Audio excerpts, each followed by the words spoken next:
Welcome to Hope Through Hard Stuff, a podcast from Winning at Home. Please welcome your host, speaker, and award-winning author, Steve Norman. Welcome back to Hope Through Hard Stuff. I'm extremely honored to have as our guest today, Dr. Holly Catterton-Allen. She is an adjunct professor of family studies and Christian ministries at Lipscomb University in Nashville.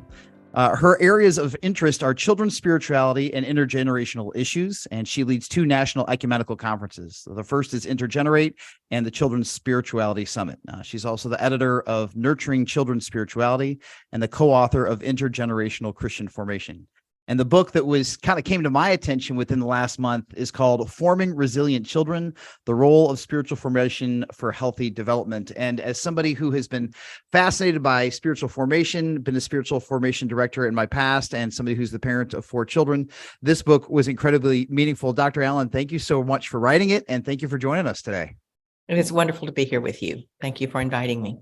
It's my pleasure.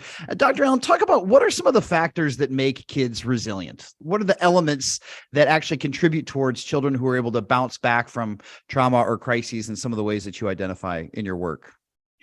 The resilience literature is about 50 to 60 years old. They began in the 60s and 70s, really looking at populations of children who were in difficult circumstances. So whole groups of children. They would have cohorts of maybe 600 children in a particular demographic area and geographic area, and follow them over the years to see how they did. At first, they were really focused on the kids who were not doing well. Mm-hmm. And about two-thirds of the kids were having trouble in school or were getting into drugs over the years, becoming problems, aggressive, violent, having mental issues. And after some years of looking and documenting all this, someone had the idea, why don't we look at the other third? And they began saying, okay, what is it? These kids came from the same general circumstances, and yet this third, they're doing well in school or well enough in school. They're not in trouble with the law. They're mentally doing well. They're not having emotional or psychological problems or significant ones. They're not aggressive. They're doing all right. They're getting along with people. And so they began to document what they were seeing. And that body of literature has grown and grown. And Anne Maston kind of did a meta-analysis recently, looking at decades of resilience literature. And she telescoped all of the ideas into about 10. And the first one, and all of us could have said this, she didn't have to do all the study, but having capable parents, parents who are very keenly aware of their children and what's going on in their lives. They listen well, they encourage them, they give them hope. They carry the weight of being a parent. It's not all about the parent, it's about the child. We know these things, good parenting, and it doesn't have to be spectacular, it just has to be ordinary good parenting. So that, of course, is one. But, not all kids have capable parents, and yet some kids are resilient. So it's not like there's one factor and do it and you got it. And also it's encouraging to know that even if they don't have all these 10, many kids can be resilient. So that's an important one. If you don't have, or if a child doesn't have capable parents, they can have a grandparent or another adult in their life that really pours into them, is there for them, provides stability and hope and encouragement and listens and loves. It doesn't have to be a parent, but, ideally it would be, but it can be others. And we all know people who've had a grandparent or an aunt or just another adult who picked up the slack. Sometimes, and especially for teenagers, it can be a peer, a friend who just says, hey, come over, hang at my house. And it gets them out of that alcoholic setting or whatever is the problem. Sure. Sometimes it's a romantic, like a boyfriend or a girlfriend when you're 14, 15, 16, someone whose life is going well and you begin to hang with their family. So just somewhat relationships, good, strong, healthy relationships. That is what the thread that goes through those.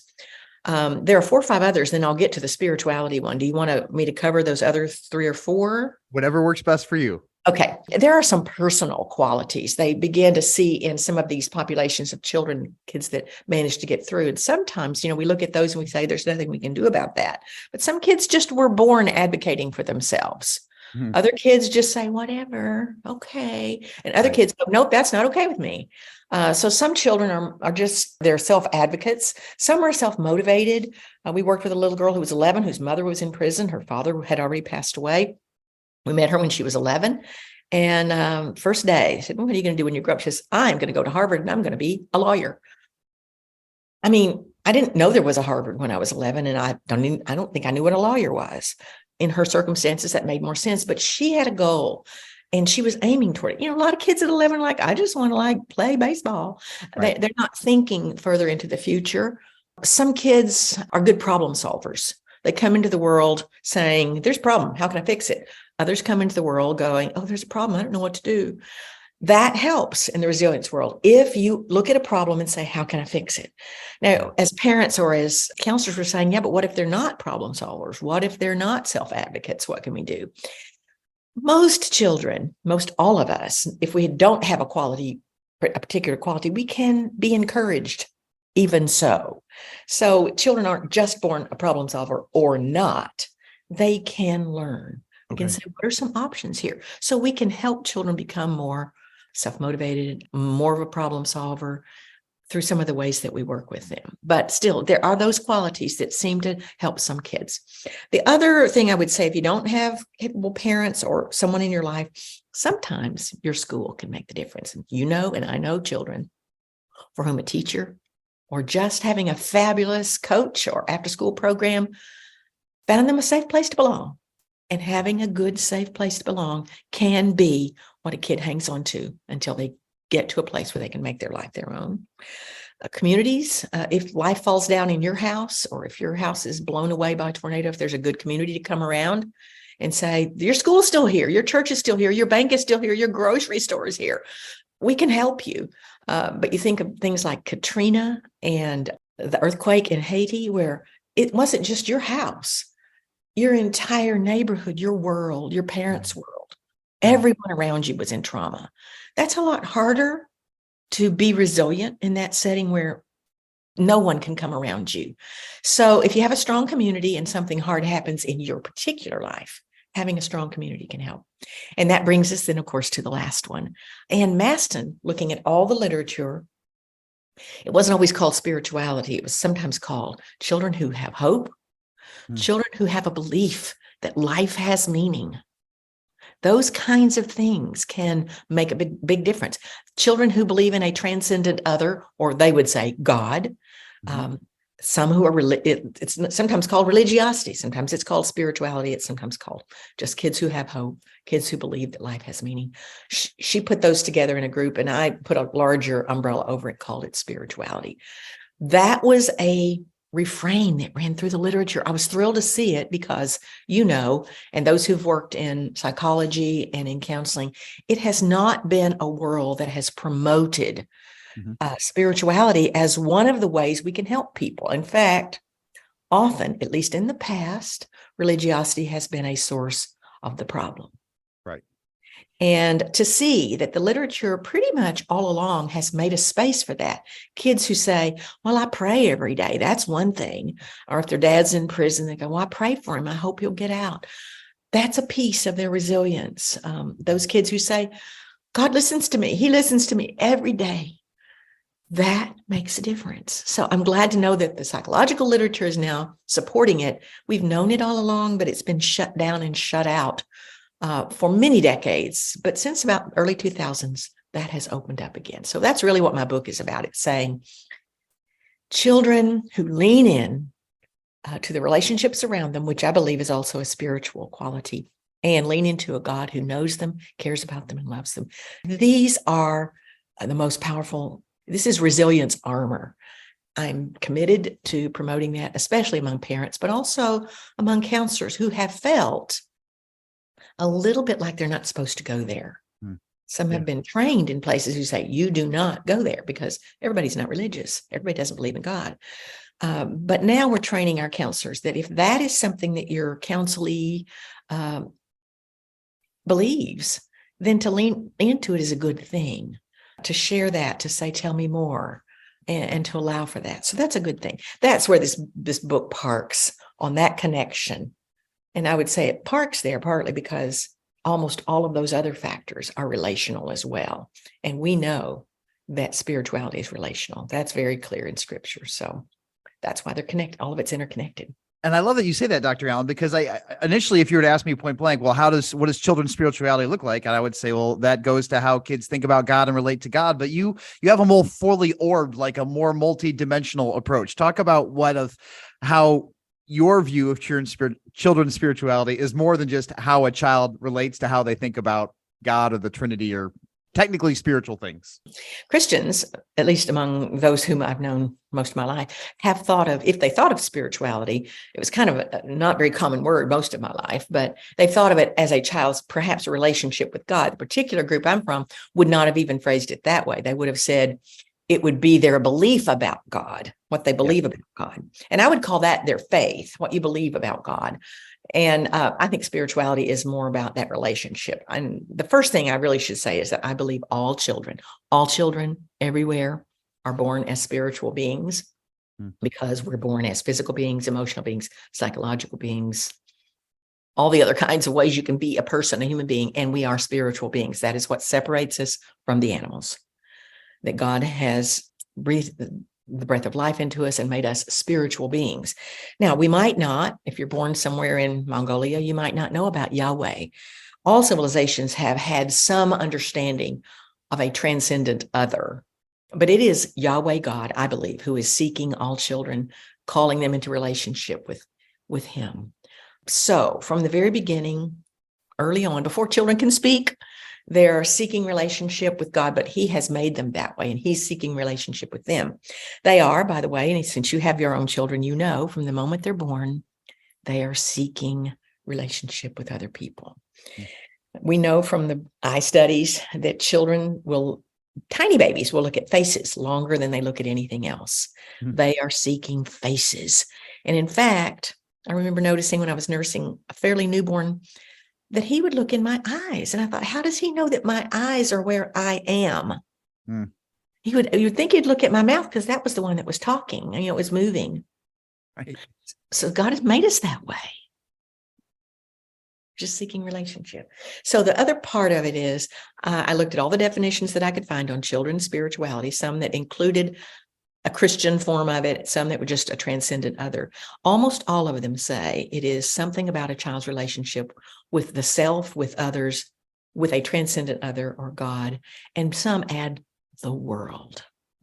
I decided to, my definition, my working definition, I think I left out world because I wanted to base it around primarily the scripture that says, love the Lord your God with all your heart, soul, mind, and strength, and your neighbor as yourself. That's 3 relationships right there. So this is my working definition. Children's spirituality is a quality present in every child from birth by which children seek to establish relationship with self, others, and God as they understand God. That works in any setting. Christian teachers who are teaching in public schools can still believe and know that that child needs to know him or herself. They're seeking relationship with others, even if they don't look like it or act like it. And they are seeking relationship with that other transcendent being that has, I believe, reached out to them. They may not have words for it. I believe this starts at birth. Now, we can't really tap into that very well until they can begin to articulate it, and it's not going to be even when they're 3. But sometimes it's fairly early when they begin to try to put language around the connections they're seeing. And we as parents and as adults can encourage that and can listen for that and help them find language for that. So that's my definition. It is broader than we normally think of just relationship with God. Yes. And I think a lot of people can have mental categories for a way that a child could engage with others and a way that children can engage with God. Engaging with self is a newer category for some people who maybe grew up like I did, like good Midwestern Protestant. Like self wasn't really something that you concerned yourself with. It was you thought about God, you thought about others, and you tried to forget about yourself as much as you could. That's right. And in fact, I got the impression that I was really not very important, and what I felt and what I thought, none of that really mattered. The whole point of life is to serve God and to serve other people, which I think is also biblical. But there is a deep, strong sense throughout Scripture that I am I am the person that God really knows. He knows my name. He doesn't just know generic folks. Right. But he knows my name. I'm an I. I'm not you. I have feelings that matter. I have needs that matter. And it's all right to have feelings and needs. Now, you must also accompany that with, you're a you, you're not me. You have needs. you have feelings, and we do a better job teaching that. But you and I got a little bit version that says your needs and your feelings really matter. My needs and my feelings don't matter. And so finding a balance, we don't need to swing to, it's all about me all the time. Right.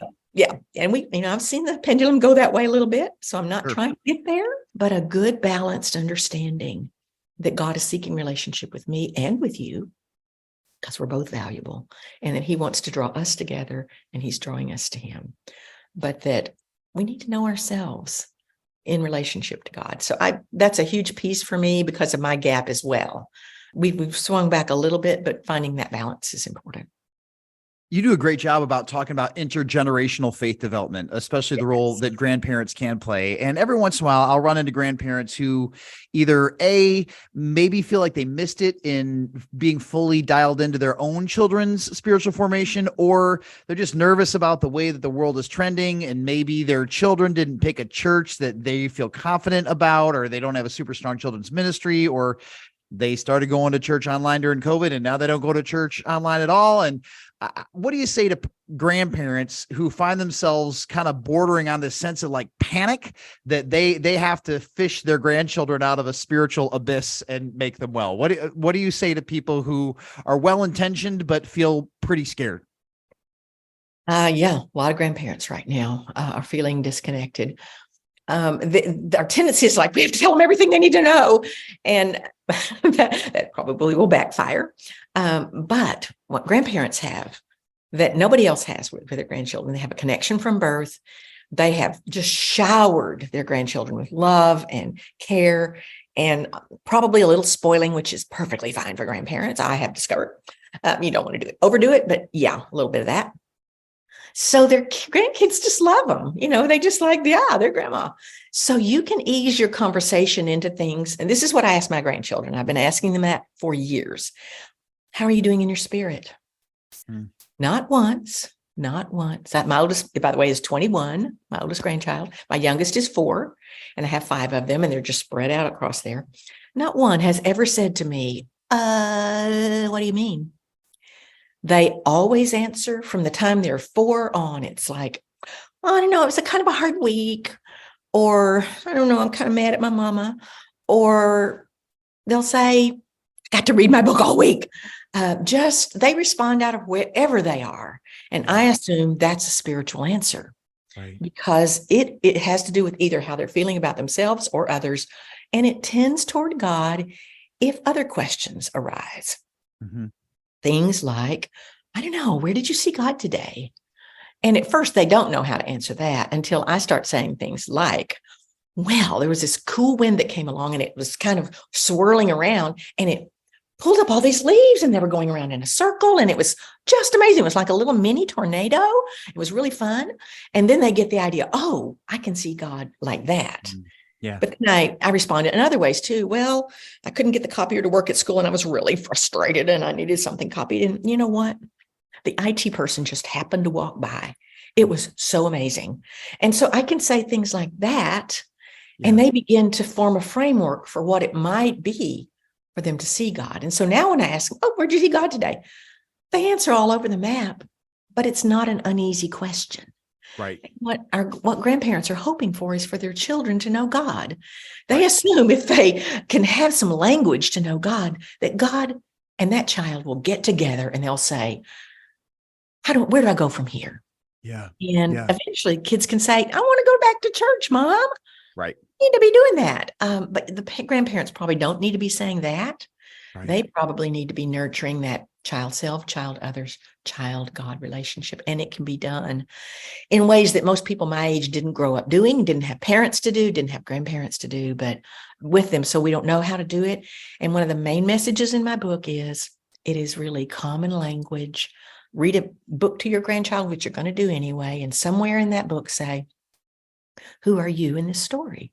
Again, I've never had a child say, I don't know what you mean. They pick somebody. And then I say, why are you that person? Yeah. Or the animal? And they're able to reveal a little bit of themselves to you. And eventually all of my grandchildren have started saying, who are you in the story? And then that reveals part of me to them. And I have a lovely relationship with my grandchildren because of those questions. They like to ask me questions about when I was a little girl, about my grandparents, about when we were first married. Now my oldest granddaughter is married. And so she's asked me, we had our 50th wedding anniversary a couple years ago. She came and she said, "What have you learned in 50 years?" She'd been married like 6 months then. So I would say lean into that relationship as you are leaning into God, because as you come to know God, that will begin to show what you do with your grandchildren. Did that capture what you were? No, that's beautiful. And I love the fact that you're starting with open-ended, but really meaningful and potentially powerful questions, as opposed to, did you do this? Did you do this? Like, did you go to youth group? Yes or no? Did you read your Bible? Yes or no? Do you still believe these things that I believe, and feel better if you believe them in the same way and manner in which I believe them? That those can put kids back on their heels and set up a didactic or antagonistic relationship rather than a nurturing and mutually respectful one. Is that fair? It does that, or it does the other. And they go, "Oh, yes, I believe just what you do." And so you're essentially saying, "It's very important to me for you to believe just like I do, and that you're doing everything you need." And then to please you. Right. Then that sets up a dichotomy you don't want either, but it makes you feel better because you think, "Oh, good, they're doing everything." Gotcha.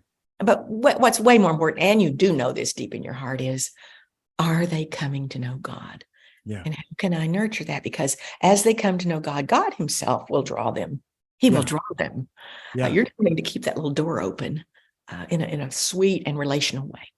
Right. Oh, that's so helpful. Dr. Allen, one of the things that you mentioned at the tail end of this book was a setback that you had in your own kind of ministry experience, that you and your husband had been a part of a church plant. And my wife, Kelly, and I had an opportunity to plant a church, and our kids had an opportunity to grow up in ministry. And just like you, we had some really significant bumps and setbacks and hurts along the way. What did your kids learn about resilience and how to trust God, even when church and church people can be messy or dysfunctional?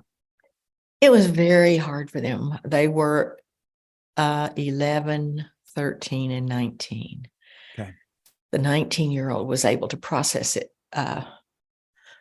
more as an adult, and he had anger for a lot of years. Yeah. The 13-year-old, as he grew up, he just kind of put it on the back burner. And then as an adult, he began to process it, and he had a lot of questions. Okay. The 11-year-old was probably the most hurt. She was at a time in her life where she didn't quite understand much of anything, but she saw the hurt and devastation. And it has probably had the longest term effect on her. If I could live it over again, I would do what I told the parents in my book. When your family goes through something hard, really hard, the most important thing for you to do is to say to your child, "We will get through this. God is with us in this very room." Yeah. And I think of the parents in Ukraine hiding under the bombing in the shelters or in the basement, and they actually do know that they might not get through this. Yeah. I mean, people they know are dead. And the Sure. building over that was just smashed to smithereens, and their children's best friends were killed. And for them to still say to their children, "Yes, the bombs are coming. We're doing all that we can in this basement place.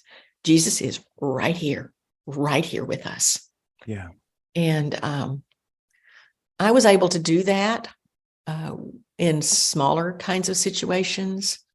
I mean, I remember when our son was 7, or I guess he turned 8, we were flying during the first Iraqi war, and he was seeing headlines. We were in the airport, big headlines, "Caution, leave it, don't fly. No, nobody's in the airports. Nobody's flying because of a fear." And his eyes got about this big, and he looked up and said, "What will happen if they shoot down our plane?"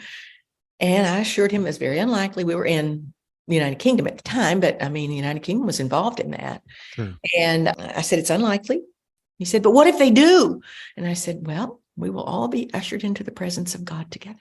And he was like, he looked at me, he looked at Dad, looked at brother and sister, he pulled a Lego thing out of his pocket and started working on it. He seemed fine. I was not as able to do this when our church fell apart. I could do it over. I would have been a stronger person who would have said, "We will get through this. Yes, it is hard. Yes, it hurts. No, I don't understand. I can't help the other people who are hurting right now. We just need to listen to God and see what we need to do together. But we will get through this. We will. There'll be a time when we look back and remember this is hard, but it's not the end. I don't think I said those words. Mm-hmm. I don't know what to say now. Yeah. But I couldn't. I was hurting too much.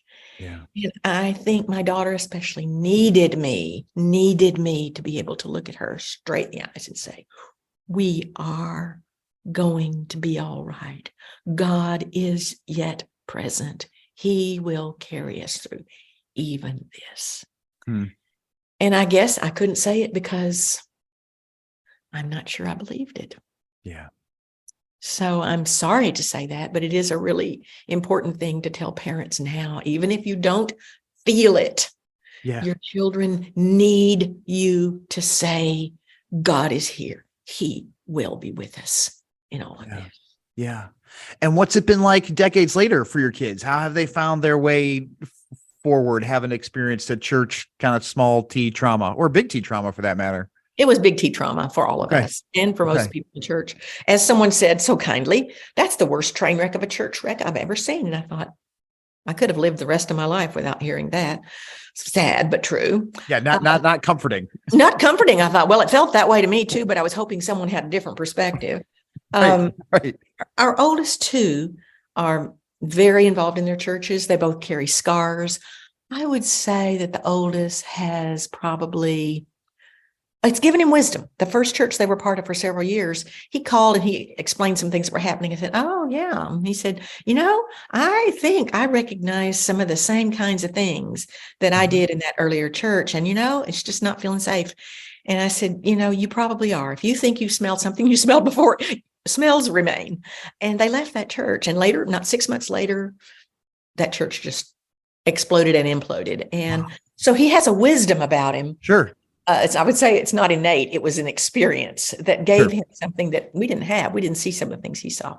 Then our second kid has had a lot more counseling, and he said, I really have to forgive these people. Yeah.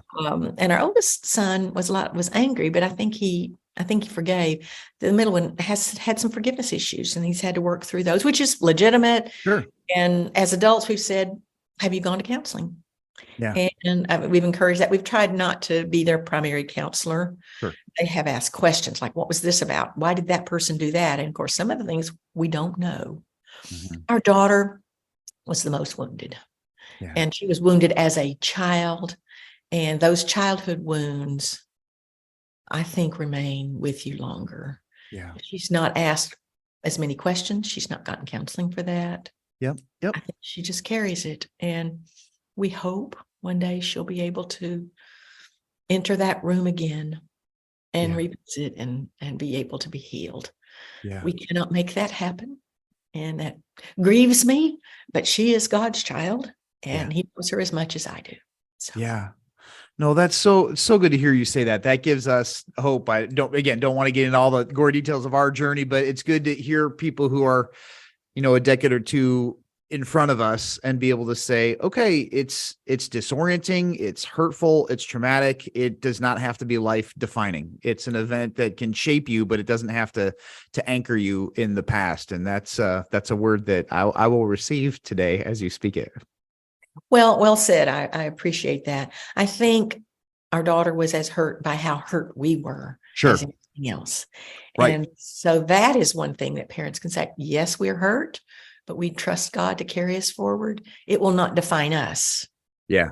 And I wish I had been able to know that at the time. So that's what I think hurt her the most. And I wish I'd been able to say, I will be all right. God will make sure of that. He will use this for good. And I've been able to say that some years later, but I wasn't able to say it in the time.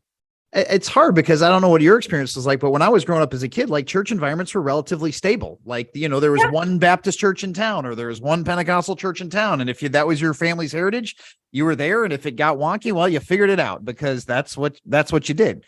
But in the last 20 or 30 years, people have more options and things got weird in their own ways, but God is gracious and faithful to us in spite of it all. And that's why I'm so grateful for your book. Dr. Allen, any closing words of just encouragement or hope for parents or grandparents who just feel or who are really concerned about kids who are experiencing heartache or disorienting events in their lives these days? I think the most important thing for children is certainly any kind of all the good relationships, but I want to close with this.